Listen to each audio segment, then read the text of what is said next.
Welcome to the new video of NeuroPhilos. Get ready to dive into a gripping tale that will leave you breathless, thinking, and inspired. Whether you're here for the mystery, the drama, or the unexpected twists, you're in the right place. Make sure to hit that like button, drop a comment, and subscribe so you never miss another powerful story. Let's begin. The illusion of failure. How many times have you looked in the mirror and whispered, "I've failed again"? That small, merciless voice creeps in after every setback, every missed chance, every moment when life doesn't unfold according to plan. It calls you names: inadequate, incapable, broken, until you start to believe it. You try to fight back with effort and determination, but even your attempts to move forward seem to collapse under the same invisible weight. And somewhere inside, a quiet conviction forms: something must be wrong with me. Carl Jung, the Swiss psychiatrist who ventured deep into the labyrinth of the human soul, offered a strikingly different view. He said that what we call failure is often not failure at all, but a hidden performance taking place behind the curtain of consciousness, an unconscious theater directed by the very parts of ourselves we least understand. These hidden actors, though they appear to ruin our progress, are not villains, they are frightened protectors. They act out of fear, not hatred, guarding us from what they interpret as danger. Imagine a loyal dog that bites before being struck. It doesn't hate its owner, it simply knows pain and acts first to avoid it. In much the same way, our unconscious defenses lash out when we near change. Growth demands risk, risk invites exposure, exposure once meant pain. So, instead of stepping into the unknown, our psyche pulls us back toward the familiar. It keeps us small, quiet, and invisible, convincing us that stagnation equals safety. The tragedy is that we misread this protection as failure. We interpret hesitation as weakness, avoidance as incompetence, and retreat as proof that we'll never succeed. We berate ourselves for procrastinating, for giving up too soon, for choosing partners or jobs that repeat old patterns. Yet behind each of these mistakes lies an emotional code, an ancient script written during moments of hurt, rejection, or humiliation long before we could name them. As children, we absorbed every criticism as truth. A teacher's frown became proof of stupidity. A parent's silence felt like abandonment. A classmate's laughter carved the belief that being different is dangerous. These experiences settled deep within the psyche, forming the voices that now whisper, "Don't speak up, they'll laugh again," or "Don't try too hard, you'll only be disappointed." Over the years, those whispers became our inner narrative, so constant that we mistake them for reason. When we listen to these voices unchallenged, we begin to live inside their limits. We delay dreams, we hide talents, we apologize for existing too brightly. We call it caution, humility, realism, but it is self-sabotage born from self-protection. Jung saw this as one of humanity's deepest paradoxes: the same psyche that longs to grow also fears its own evolution. To the conscious mind, progress feels like success; to the unconscious, it can feel like annihilation. Every step toward expansion threatens the fragile identity we built to survive. To outgrow that identity is, symbolically, to die, and the mind resists death in any form. Thus, when you find yourself inexplicably stuck, sabotaging opportunities or shrinking from success, understand that a deeper intelligence is at work. It is not laziness or weakness, it is a frightened part of you trying to keep the world predictable. But this protection comes at a heavy cost. It imprisons creativity, intimacy, and purpose. It convinces us that our cage is comfort. And yet, if we look closely, the bars of that cage are not made of steel, they are made of fear, stories, and memories. They are illusions sustained by repetition. Once we begin to see them, the illusion trembles. Jung urged us to stop calling this inner conflict failure. He called it a conversation of the soul, a dialogue between what wants to evolve and what fears being left behind. To heal, we must first understand that both sides belong to us. The part that dreams and the part that doubts are not enemies but twins divided by misunderstanding.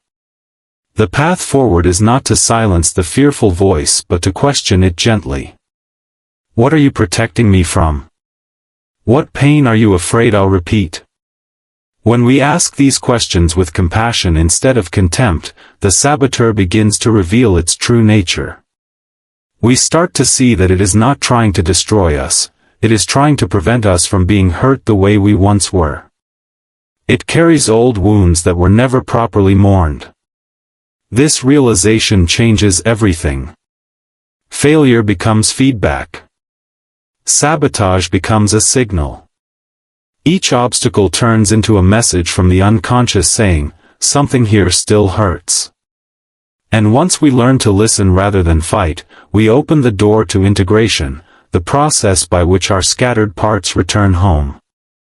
Perhaps, then, we have never truly failed. Perhaps every collapse, every lost chance, every self-made detour was a rehearsal for self-understanding. We stumble not because we are broken, but because some part of us still believes stumbling is safer than falling from great heights. The illusion of failure fades the moment we recognize it as fear in disguise. From that recognition begins the real journey, not the conquest of the self, but the reunion of everything within us that once stood apart. And that, Jung would say, is where healing begins. The shadow that speaks. There is a part of us that we rarely mention. It does not appear in photographs, nor does it introduce itself in conversation. Yet it influences nearly every decision we make, often the ones we later regret. It whispers just before we speak our truth. It tugs at us when we start to rise. It hides behind the mask of reason and calls itself caution, humility, or self-control. Carl Jung gave this invisible force a name, the shadow. To Jung, the shadow was not a poetic idea but a living reality, a psychic system that exists within everyone. It contains everything we've learned to deny, repress, or hide. All that we once were told was unacceptable lives there, anger, envy, grief, lust, shame, and the painful memories we tried to bury. The shadow is the dark storeroom of the psyche, the place where we shove every impulse that doesn't match our carefully curated image of who we think we should be. From the earliest years of life, we are trained to split. Don't cry, it's weakness. Don't boast, it's arrogance. Don't speak too loudly, it's rude. So we build a false self that wins approval and buries the rest. We become what is loved, and exile what is judged. That exile is how the shadow is born. But the shadow does not die quietly. What we repress gains power in the dark. Each denied emotion continues to live beneath the surface, gathering momentum, waiting for a moment of weakness to break free. It may surface as sudden rage, irrational jealousy, biting sarcasm, or inexplicable despair. It might disguise itself as self-sabotage, derailing our plans just when success feels near. The more we reject it, the more creative it becomes in demanding attention. Think of a person who strives for perfection but collapses under invisible pressure the moment recognition approaches. Or the lover who flees intimacy whenever they are finally seen. Or the artist who begins every masterpiece but never finishes one. These are not random patterns, they are symptoms of the shadow at work, the psyche's attempt to protect itself from the pain of old wounds. The shadow's language is subtle. It speaks through hesitation, through guilt, through the quiet sabotage of our own potential. And because it speaks in our voice, we mistake it for truth. Don't try, you'll fail. Don't love, you'll be left again. Don't stand out, they'll hate you for it. We hear these phrases in the private theater of our minds and assume they are rational. But they are relics of emotional history, echoes from a time when risk equaled danger. Jung warned that the shadow becomes most dangerous when ignored. The moment we deny its existence, it gains autonomy, acting out through our behaviors without our consent.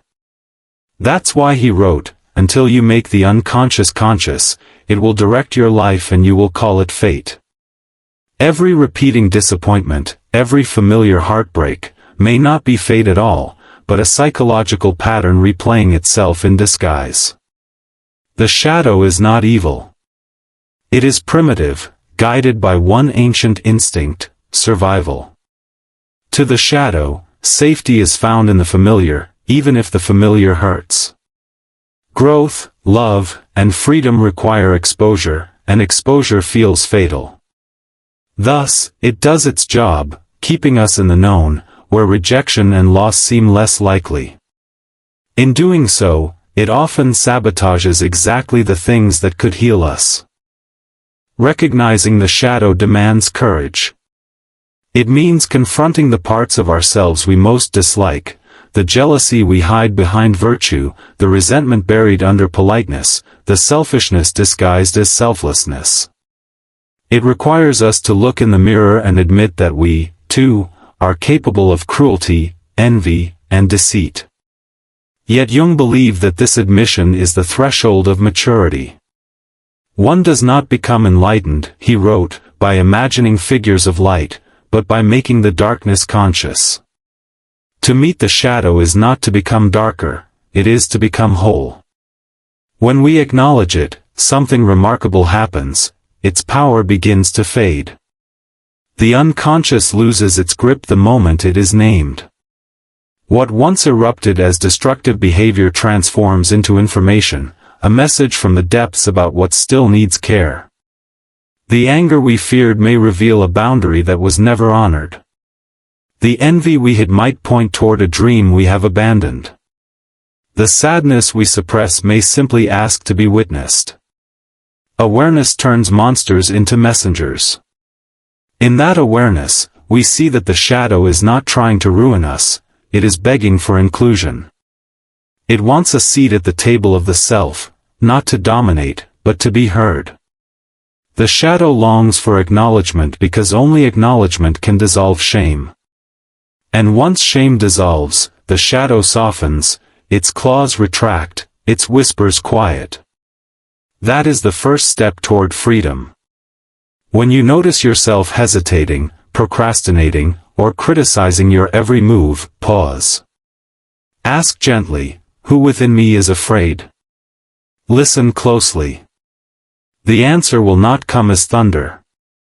It will arrive as a whisper, an image, a memory, a feeling in your chest. That is the voice of the shadow, not your enemy, but your forgotten companion. The more you listen, the more it speaks truthfully. The more you deny, the louder it must scream. Eventually, it will not need to sabotage to be seen. And in that reconciliation lies the beginning of integration, the slow, steady return to wholeness. The paradox of protection. There is a cruel paradox living quietly within us, a contradiction so subtle we rarely notice it. A part of our psyche longs for growth, purpose, and freedom, while another part clings desperately to the familiar. We dream of transformation but tremble before the cost of change. We yearn to succeed but secretly fear what success might demand of us. And so, as we stand on the threshold of possibility, something within pulls us back into the safety of repetition. This invisible pull is not random hesitation, it is protection. The psyche, like a cautious guardian, has learned through experience that growth equals danger. Somewhere in our past, often in childhood, we formed emotional associations that equated self-expression with punishment, authenticity with rejection, visibility with shame.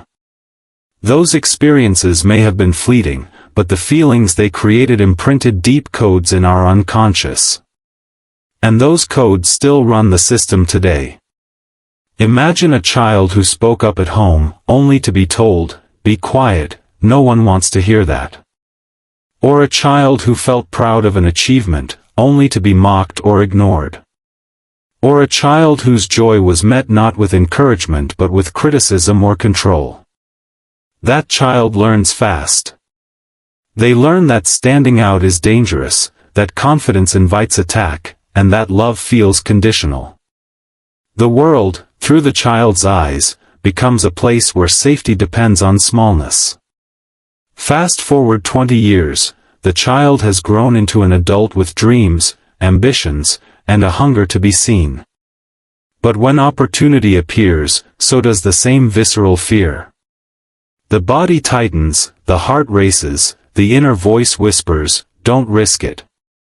We call it anxiety, procrastination, or bad timing, but it is the psyche's ancient alarm system doing its job, keeping us away from what once hurt. The past, though long gone, still rules from the shadows. Jung understood this dynamic as a kind of inner contract between survival and evolution. The conscious mind seeks expansion, the unconscious seeks preservation. These two forces often collide, one pulling us forward, the other clutching our ankles. It is not a battle of good versus evil but of growth versus safety. The part that sabotages us truly believes it is saving us from destruction. This is why people can spend years circling the same dreams without ever claiming them. They start a new project and suddenly fall ill, lose motivation, or get lost in distractions. They find love, and just when intimacy deepens, they start arguments, create distance, or convince themselves they aren't ready. The timing always seems mysterious, but it isn't. It is the unconscious stepping in, declaring, "This feels too risky. Retreat." It's important to understand, this resistance is not rebellion, it is fear wearing the mask of logic. The unconscious does not reason like the conscious mind. It does not update its data when the environment changes. If, at some point in childhood, being authentic meant pain, the unconscious will continue to protect against authenticity, even when the danger no longer exists. The psyche would rather keep us in a familiar prison than expose us to an unfamiliar paradise. This is the paradox of protection. The saboteur believes it is the savior. When we try to overpower it with discipline or shame, we only reinforce its fear. To the unconscious, defeat feels like danger. Every time we force ourselves to crush our fears, the psyche records that as violence and doubles down its defenses. That's why sheer willpower rarely works against self-sabotage. We cannot bully the frightened child within us into courage. We must instead speak its language. Jung proposed a radical idea: rather than fight the protective mechanisms, we should listen to them. Ask what they fear. Ask what they're trying to prevent. This is the beginning of dialogue, the start of a new relationship between the self that wants to grow and the self that wants to stay safe. It is not surrender, it is reconciliation. Consider how differently life unfolds when you meet your hesitation with curiosity instead of anger. Instead of saying, "Why can't I do this?" you ask, "What pain do I associate with doing this?" Instead of forcing yourself through resistance, you explore what it's protecting. You might find that beneath procrastination lies the memory of ridicule. Beneath anxiety, a forgotten humiliation. Beneath perfectionism, the desperate wish to finally be enough. Once we see the emotion beneath the behavior, the spell begins to break. Because understanding is the first form of safety. The moment we understand our resistance, it relaxes. It no longer needs to fight for control. The saboteur softens when it is seen not as an enemy, but as a wounded guardian doing its best. Awareness does not erase fear, but it changes its function, from jailer to advisor, from saboteur to protector who can finally rest. And this shift is everything. Once the psyche no longer needs to defend against imagined threats, energy that was trapped in resistance becomes available for creation. The part that once whispered, "Don't go," begins to murmur, "Maybe we can." The unconscious, once frozen in fear, starts to thaw under the warmth of compassion.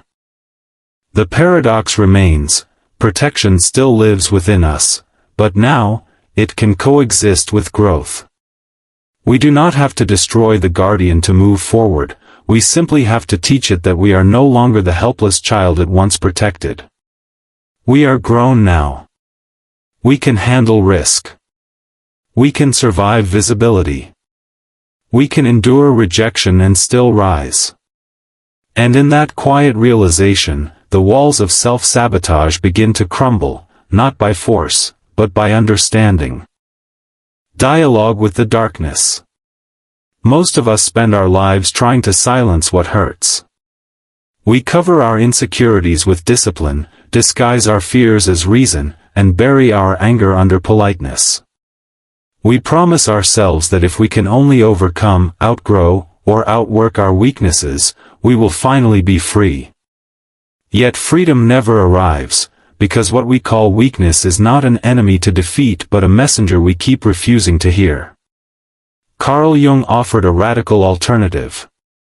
He suggested that the shadow, the inner force of sabotage and fear, cannot be conquered by suppression. It must be met. It must be spoken with.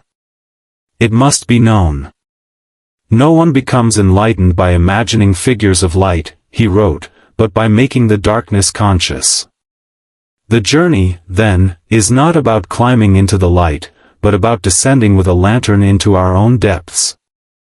To speak with the shadow is to engage in what Jung called active imagination, a deliberate conversation with the unconscious. Instead of meditating to quiet the mind, we open it. We allow images, voices, and sensations to surface and give them form. We listen without judgment to what arises: the anxious child, the resentful lover, the tired perfectionist, the cynical critic, and we ask them to speak. At first it feels strange, even foolish, but soon the language of the psyche begins to unfold. Imagine sitting across from the part of you that always procrastinates. You ask, "Why do you stop me every time I'm close to success?" And that part might answer, "Because last time you succeeded, they mocked you. I won't let that happen again." Or you face the inner voice that explodes with anger, and it confesses, "No one ever listened when I cried softly." These dialogues reveal a simple truth: the shadow does not seek destruction, it seeks safety. Every chaotic behavior hides an old logic, a wounded strategy for survival. When we listen, something subtle changes. The energy of repression begins to soften. The darkness no longer needs to sneak into our lives through sabotage, it has been acknowledged. What was once an unconscious force acting through us becomes a conscious partner we can work with. The shadow, having finally been invited to speak, transforms from a saboteur into an informant. It teaches us where we have been hurt, what we still fear, and what parts of us remain unloved. This process is neither quick nor painless. To converse with the darkness is to see aspects of ourselves we would rather keep hidden: the envy toward a friend's success, the pleasure in another's downfall, the secret longing for control, the fear of vulnerability. Each recognition stings, but each also expands consciousness. Every time we admit, "Yes, that lives in me," we reclaim a fragment of energy once exiled to the unconscious. Integration begins not in triumph but in humility. Jung believed that the psyche strives for wholeness, not perfection. Wholeness means containing contradictions: the saint and the sinner, the child and the critic, the lover and the loner. When we reject half of ourselves, the repressed half rules from below. But when we acknowledge both, balance returns. Integration is like reconciling with a long-lost sibling. you stop fighting for dominance and start listening for harmony. Through active imagination, people often experience an unexpected tenderness. The feared inner monster turns out to be a frightened child wearing armor. The voice of self-doubt reveals itself as the echo of an unloved parent. The rage that once burned everything down becomes grief asking to be seen. The darkness, when spoken to, begins to weep, and in that weeping, it loses its power to wound. As integration deepens, vitality returns. Many describe it as a lifting of invisible weight, a sense that life flows again. Passions resurface, creativity rekindles, relationships soften. What was once used to suppress life now fuels it. The shadow, having been heard, no longer needs to sabotage to be noticed, it begins to collaborate. Yet this freedom carries responsibility. Once we have looked into the darkness, we can no longer pretend ignorance. We know what drives our patterns, and that knowledge demands honesty in daily life. The shadow will still whisper, but now we can answer it consciously. We can say, "I know you're afraid, but we're safe now." And the whisper quiets. Integration does not erase darkness, it transforms our relationship with it.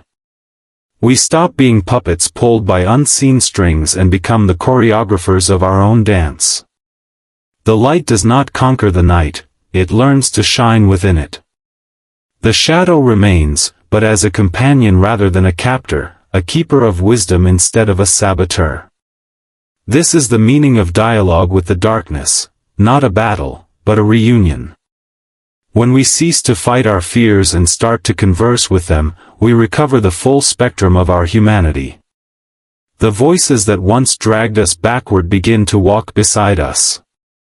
And in that quiet companionship, between light and shadow, courage and fear, we discover the rarest kind of peace, the peace that comes not from escaping ourselves, but from finally coming home to who we are.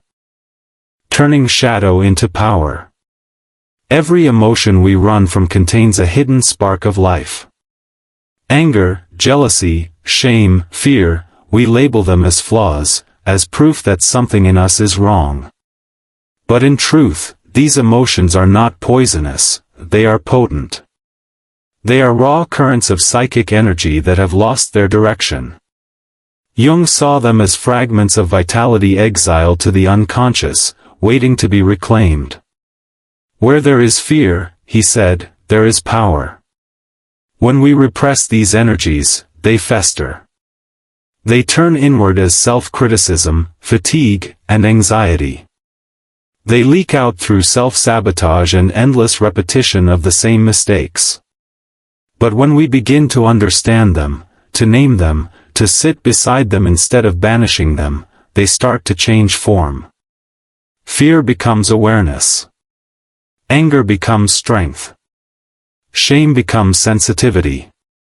The very emotions that once broke us can, when transformed, build the foundation of inner mastery. Think of a volcano. Its destructive potential lies not in its heat, but in the pressure that cannot find release. Our inner eruptions follow the same rule. Repressed emotion is trapped fire, acknowledged emotion is creative flame. When we finally give voice to the shadow, that heat rises into consciousness where it can illuminate rather than incinerate. This is the art of transmutation, turning psychic lead into gold. Consider anger. Left unexamined, it poisons relationships and burns bridges. But when understood, it reveals its secret purpose, to defend boundaries. Beneath rage often lies the unspoken sentence, "You crossed a line I never learned to protect." When we hear that message, anger no longer needs to explode, it becomes assertiveness, the quiet courage to say, no, without guilt. Fear, too, changes shape under light. It alerts us to risk, but also to importance. We fear most deeply what matters most to us. By tracing the contour of our fear, we discover the outlines of our calling. The artist fears exposure because art reveals truth. The lover fears rejection because connection is sacred. The leader fears failure because vision demands vulnerability. When fear is acknowledged, it becomes guidance, a compass pointing toward meaning. Even shame, the heaviest of emotions, hides treasure. Shame arises where authenticity was once punished. It says, this part of you is not allowed. To face it is to walk back to the scene of exile and say, I am taking myself home. In doing so, we reclaim vitality that was trapped in hiding. Compassion replaces contempt. What was once an inner wound becomes empathy for the pain of others. Jung believed that integration unleashes enormous creative energy. Before integration, the psyche wastes power in civil war, light against dark, desire against duty. Afterward, those same forces cooperate. The energy that once fueled sabotage is freed to build. This is why people who confront their shadows often experience sudden clarity, confidence, and inspiration. The unconscious no longer drags them backward, it now pushes from behind like a wind they can finally trust. But this transformation demands honesty. We must watch our daily lives like detectives of the soul. When we procrastinate, overreact, or withdraw, we ask, what is the shadow trying to say? Awareness is the antidote. The moment we recognize a sabotaging impulse, we bring it into light, and light dissolves compulsion. Consciousness does not fight the darkness, it outshines it. The saboteur, exposed, becomes the sentinel showing us where fear still hides. Imagine standing before a mirror not to judge, but to understand. You see your reflection, tired eyes, guarded smile, scars both visible and invisible, and you realize, this is not an enemy. This is the sum of every attempt to stay safe. Every hesitation, every collapse, every withdrawal was an act of love gone astray. Gratitude begins to replace shame. You whisper, thank you for protecting me. But I can take it from here. That is the turning point. The saboteur relaxes, the energy once spent in defense becomes momentum. Suddenly, you begin finishing what you start. You speak truths you once swallowed. You take risks that once paralyzed you. Nothing external has changed, only the direction of your inner current. The same force that used to drown you now carries you forward. This, Jung called individuation, the process of becoming whole. When the fragments of the psyche cease their rebellion and join in unity, we are no longer divided between the one who wants to move and the one who holds back. We act from the center rather than the conflict. Wholeness is not perfection, it is harmony. It is the moment when every voice inside us, even the darkest one, speaks the same language of purpose. To reach this state, we must remain vigilant and compassionate. Awareness is not a single awakening but a practice, a daily turning toward what we used to avoid. Each time we notice a pattern, each time we pause before repeating an old defense, we choose consciousness over compulsion. We choose dialogue over denial. And with every choice, power returns. In the end, the shadow was never a curse. It was a guardian misunderstood. It broke things only to keep us from what it feared would break us more. Once we listen, it becomes our ally, a guide fluent in the language of survival, now lending its wisdom to the art of living. And that is the final paradox. The very force that once held us back becomes the power that moves us forward.